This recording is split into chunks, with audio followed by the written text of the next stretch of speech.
Lakers Rockets tie game, about 12 seconds to go on the clock.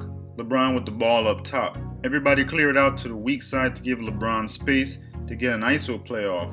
But this was just a disguise as we see Monk sprint to the strong side. I think the Lakers could have been more creative here though, where Monk could have ran a down screen for Carmelo and have him come and set the screen for LeBron to try to expose the Rockets' inexperience in situations like this as far as their coverage goes. So Monk goes to set the screen and then he re-screens and pops out, which is a play that we've all seen before from the Lakers. Monk is open for a brief second, but Kevin Porter just stunts at LeBron's drive and gets back to his man. Now on LeBron's attack, he has a clear shot here, maybe off the window, or he could have easily attacked the body of Nwaba, draw a foul. His takeoff point would have to be right around here in order to get that shot off, but it appeared as though he was thinking pass the whole way. He evades Nwaba and gets caught underneath the rim. This would be a tough reverse layup, but there's something I want you to notice on this play. Check out Russell Westbrook crashing down to try to get a board or a tip in here.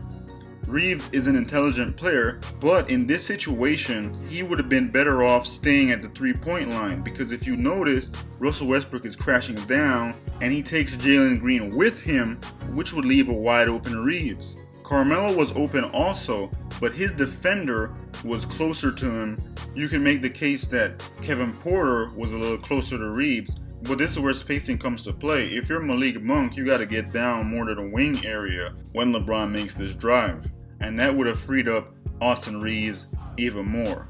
But this is still a good look for Carmelo, he just misses the shot. Now here in overtime, Jalen Green just showed his brilliance on the offensive end. Here we have Reeves on the pick and roll, sending him towards Carmelo and the baseline, which is exactly what the defense is supposed to do here. And if you notice, Green gets caught here on the baseline. Carmelo gets vertical, high hands, he goes straight up. There's nothing more you could do in this situation. Now here on offense for the Lakers, they notice that Eric Gordon is fronting LeBron in the post. And the only player on the Rockets in position to help Eric Gordon is Kevin Porter, who is on the weak side. So look as LeBron tells Malik Monk to clear out and head to the strong side. This happens simultaneously as Carmelo is setting a decoy screen for Reeves to occupy the Rockets' weak side defense even further. This is a great play. Watch as soon as Monk crosses LeBron, that triggers the pass from Westbrook, which also creates a situation where the two Rockets players are almost screening each other. Excellent set play to start the overtime, but LeBron just misses the layup. Just one of those nights for him. Ensuing possession, Jalen Green gets a quick screen here from Kenyon Martin Jr. in transition. The Lakers defense is not set at this point, and they get confused. With 18 seconds on the clock, Jalen Green comes off this screen. Carmelo's thinking drive all the way. Carmelo shows his hand too quickly.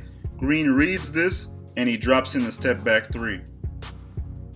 Next possession for the Lakers, they're in a 1-4 low set. Plenty of movement on this action here.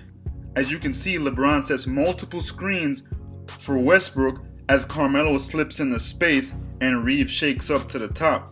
Excellent play calling here in overtime. Westbrook further collapses the defense, hits Carmelo in the corner, and he kicks to a wide open Reeves, who inexplicably turns down the three-point shot here. It's a little early in the clock, but the Lakers to this point had not scored a basket yet. They say even the bad teams wake up to play the Lakers when they come to town.